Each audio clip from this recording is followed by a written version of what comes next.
A Philadelphia man has now been charged with the kidnapping of Kata Scott, but the 23-year-old still remains missing after her disappearance more than a week ago. I'm going to step to the side here. You can see right behind me, it may not look like much now. People are starting to come in, but earlier this week, it was chaos here at the airport.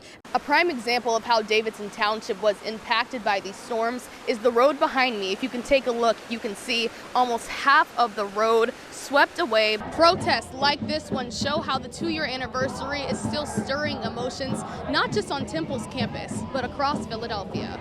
Police are investigating a stabbing, leaving a 13-year-old dead. That 13-year-old, police say, was stabbed by his adopted stepfather. What you're seeing now is the house that this investigation took place in. You can see right here, you can see just how deep that hole is. There were 2 cars on top of it that went tumbling with the road.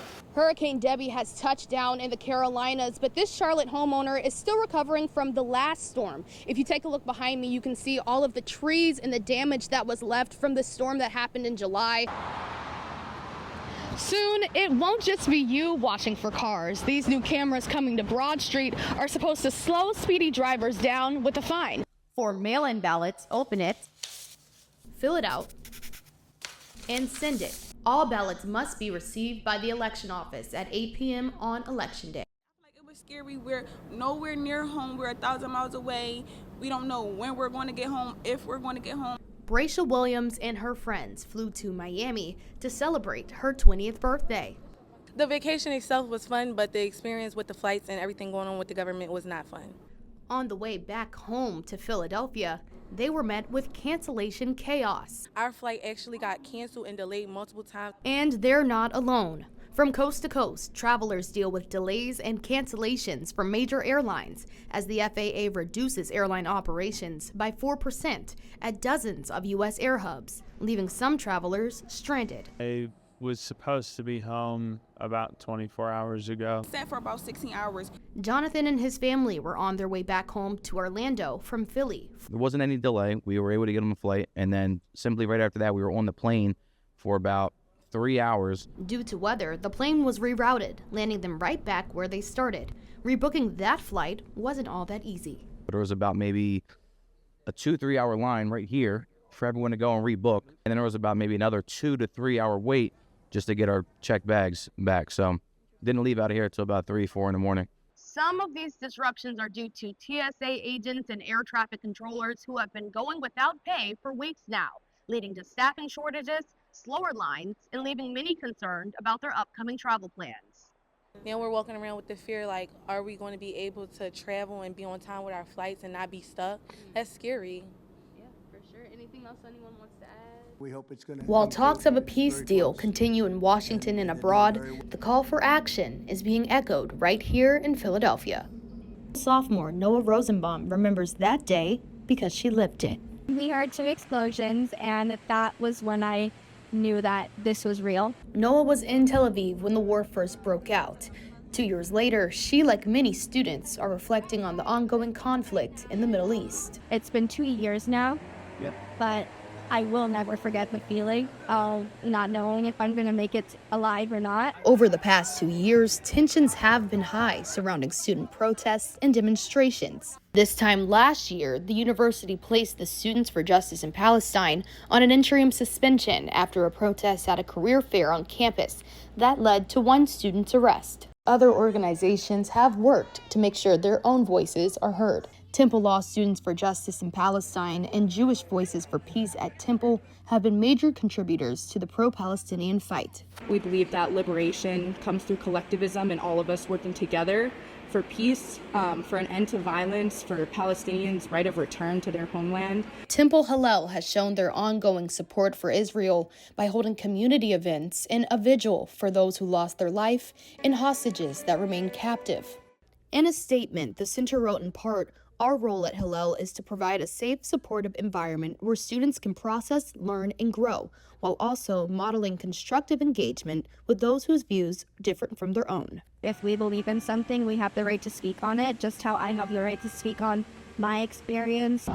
Protests like this one show how the 2-year anniversary is still stirring emotions, not just on Temple's campus, but across Philadelphia. We don't want it to just be a bunch of law students who are supporting this message. We want it to be law students plus the rest of the Philadelphia community, plus the rest of Temple, plus the entire United States. And while October 7th may mean something different for these groups on campus, they all make one thing very clear. The fight is far from over. I would encourage anybody who feels tired, who feels sad, who feels like this news every day is so heavy, to remember that if Palestinians wake up and fight every day in Gaza, we have to do the same here. I will never stop fighting, and I will never stop speaking up for my people, because at the end of the day, that's something that I survived. In this small neighborhood in Luzerne County, the unimaginable happened. This is a quiet residential community. It's a combination of young families and retired people. That quiet community, Breezy Acres, was turned to a crime scene on Monday morning.